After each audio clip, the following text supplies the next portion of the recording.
Brands on Brands.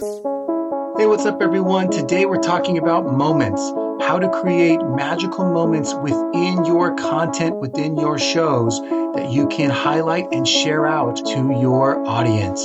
Check it out. In a world where advertising is ignored, business is exposed, and the only constant is change, how do you build a brand that matters? Welcome to Brands on Brands on Brands, a home for those who think different and push their boundaries. This is where branding that matters lives. Now, here's your host, Brandon Birkmeyer. Hey, what's up, everyone? Welcome to Brands on Brands on Brands. I'm Brandon Birkmeyer, your personal marketing coach, and I believe that building a brand that matters is the only way for a business to thrive tomorrow. Thanks for tuning in each week. We have for you another piece of amazing content today. This is a solo show where I give you some advice. And this season, we are talking a lot about content marketing strategy. And specifically today, we're going to dive into, I think, what's a pretty popular topic in these days and ages, which is how to create little snackable moments within your content. You know, these are the things you see on social media all the time. The little quotes, the little clippable moments, the 1-minute videos, the sound bites and audiograms. How to think about designing from the beginning these types of moments into your content. Now, of course, a lot of the time you can capture these kinds of things organically. But what I want to make sure is that you actually also build a few moments like this into your content from the beginning. And that's what we're talking about today. I hope that gets you guys excited, and I hope you're ready for us to jump into it. So here we go. Brands on Brands. All right, designing magical moments in your content. Moments are important.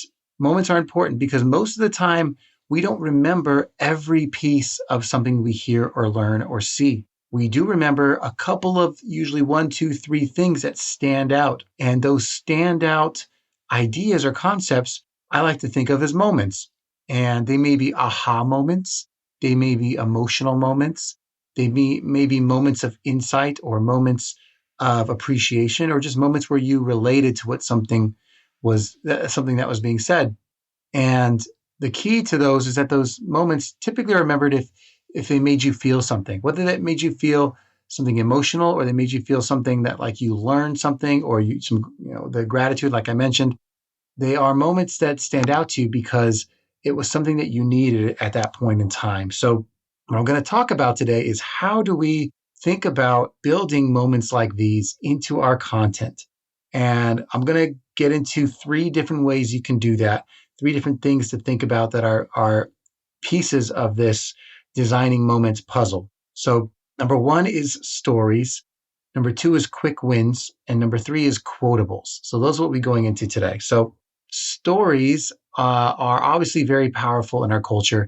And the hard part with moments, the hard part in leveraging stories to create moments is that stories tend to run a long time.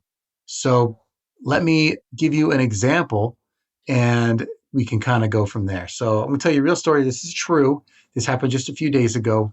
And I was sitting eating some breakfast in the morning. It was a bit of a slow start to my day. I had the blinds open in the backyard so I could see, have some light coming in, feel refreshed, feel like I'm waking up, and this light coming in is helping me, starting to change my mood, getting me ready for the day. And with the sliding glass door open, I could hear there's a lot of birds chirping, kind of in an unusual way, a little more than usual. And there were birds flying back and forth in the backyard and landing in some erratic spots that usually the birds in my backyard don't go to. Places like I have some old Christmas lights draped under the garage eaves, and they were flying and landing on the Christmas lights, and they're flying back to, across the way to a part of the, a lower part of the fence instead of the top of the fence, and then flying into the tree and then back to the roof and then back to the lights and making a lot of noise. And whether they're playing games or fighting or whatever, or claiming their territory, whatever it was, obviously it caught my attention. And I started to paint this picture in my head thinking about what I could learn from that. And I wasn't trying to actively do this. My mind was just kind of wandering, but I was like, well, it's funny. Like, what if these are new birds? These are birds that have never been in my backyard before. It seems like they are testing out all the different spots to be like, where do I want to stand? Because they haven't been here before. They don't know where it's comfortable, and they're jumping around and trying a lot of different things. And this is real thoughts that I had, guys. And yeah, it happened pretty quickly, but yes, my mind was wandering. And at that moment, I thought to myself, you know what? This is kind of like how I have some breakthroughs in my day. I'm like, I have a lot to do, and I'm trying to, do some new things sometimes. And sometimes instead of like overthinking it, I've just got to go and try a bunch of different spots. I've got to try different technology. I've got to, read different types of content. I've got to invest in different kinds of people to feel what is right, to see what actually resonates and works better for me. And even in creating content, like the first episode of the season, episode 121, which I would encourage you guys to read, which is entirely about my content marketing strategy. I recorded that episode 3 different times, if you believe it. And it was because I wasn't sure for the new season how I wanted the content to flow. I didn't know if I wanted it to change or be different, or if I wanted to use different types of software in recording it, if I wanted to do a more visual show, where I wanted to look, what I wanted to present, if I wanted to use slides. Like, I had a lot of ideas in my head, and I wanted to make sure it worked for both video and for podcast. And that's why I was trying it different ways. But I also wanted it to be very understandable, since it was a more important piece of my content for the season. And I want to make sure the concepts were hitting. So all of that started to translate to, I'm in a very quick blur. I was watching these birds and starting to think to myself, man, you know what? That's right. I'm happy that I have to remember to keep on trying things and not overthink it too much, to continue to put myself into new positions, new places, so that I can actually figure out what's a good fit for me. Now, that is a quick story that took a long time to deliver, right? So what I like to say is, if you're designing a story, you might have to, at the beginning of the story, come up with something you can say quickly that conveys a little bit of the story and a little bit of the lesson, so that you can clip it and make it something that you can use as repurposable content. So that same story could have been, it's funny what I learned from watching the birds the other day. They were jumping around and going place to place, and it really made me think that I need to be like the birds. I need to be better at trying new things. Now, let me explain. And from there, I can go into the story. I can tell the story top to bottom like I did, or maybe better than I did. But setting it up in a short frame like that, I was able in less than 60 seconds to give you a little bit of the story, a little bit of the lesson, and let you know why you should listen. And the people who listen to that or hear that clip may or may not, but have an opportunity to be interested in the rest of the story that may take them to my episode. And if I'm sharing this clip on social media, or I'm sharing it on one of my platforms, one of my channels, in an email, whatever it is, that little clip might entice someone to go listen for more in my episode. And that story, if you just design it a little differently, can be very effective at creating a moment in your content that you can share out there across media channels. So that's part 1 of moments. Part 2 was quick wins. So a good example is, for anyone that's listening to this episode that is interested in creating moments, is interested in creating things that they can use to promote their content. Anyone that's interested in repurposing content, or creating content that is easily distributed in different formats, in shorter forms, to places that generate new eyeballs, new discovery.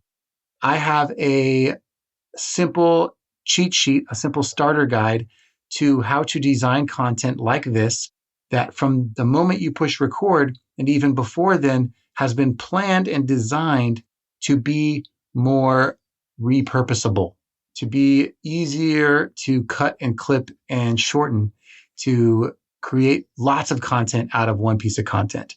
My vision for the podcast isn't that I'll have a million downloads of a podcast.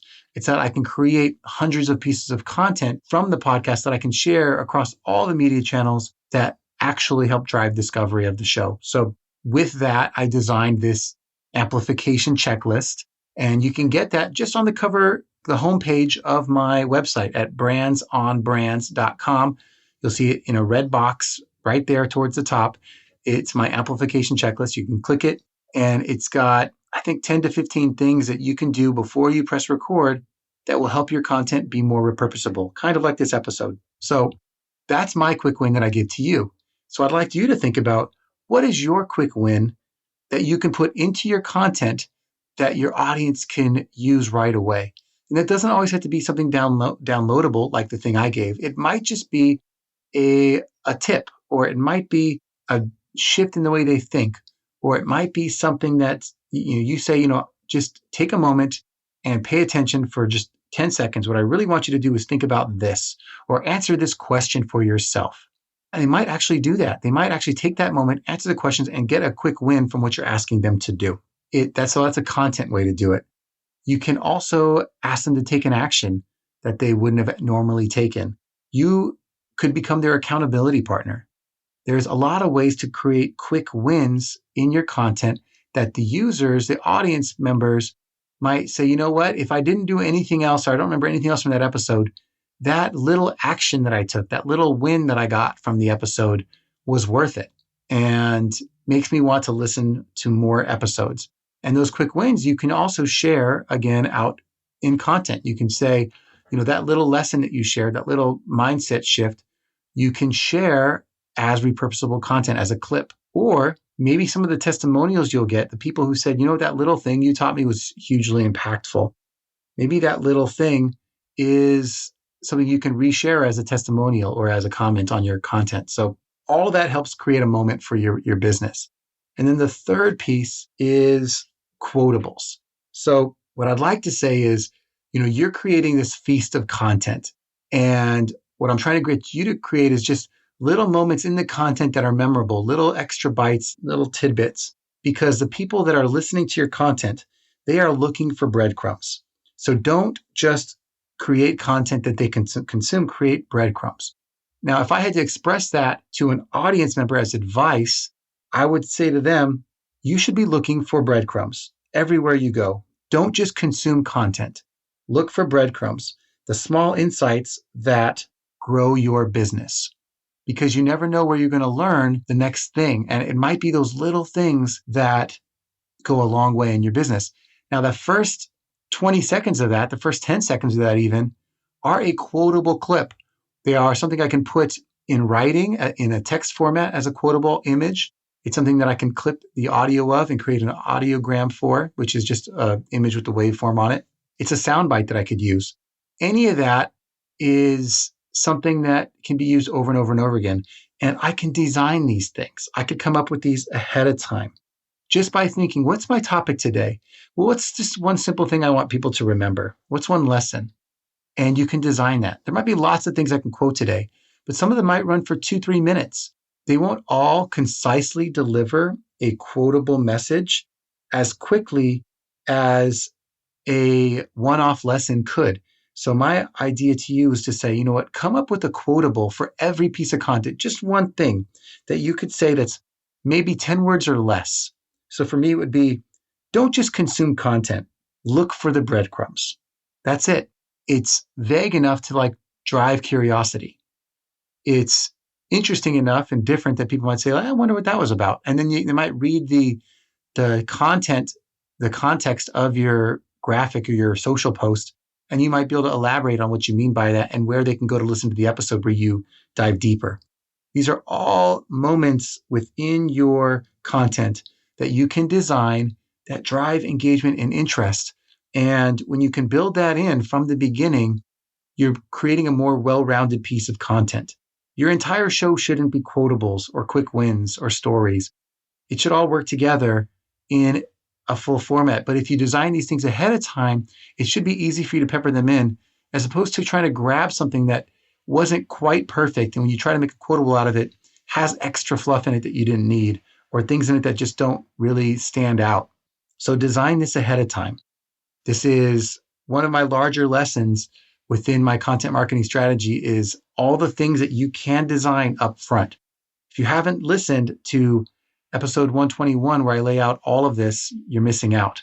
But I dive deep into design in episode 122, where I talk about your master plan for how it all works together, and episode 123, where I talk about your flow, your rhythm for connecting your story top to bottom, the beginning, middle, and end of your show, how it all flows together.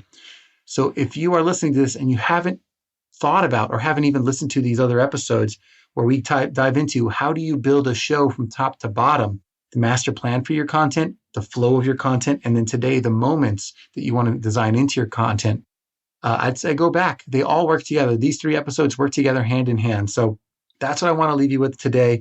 I hope that was helpful. I know that I am challenging myself to create more and more interesting content for you. And the only way I was able to accomplish any of this was by being more thoughtful about designing this from the top down. And then I thought, you know what? I will share how I've done that with you in these episodes this week, this season. So I hope that is working for you guys. And I appreciate you for listening. And I will catch you guys next time.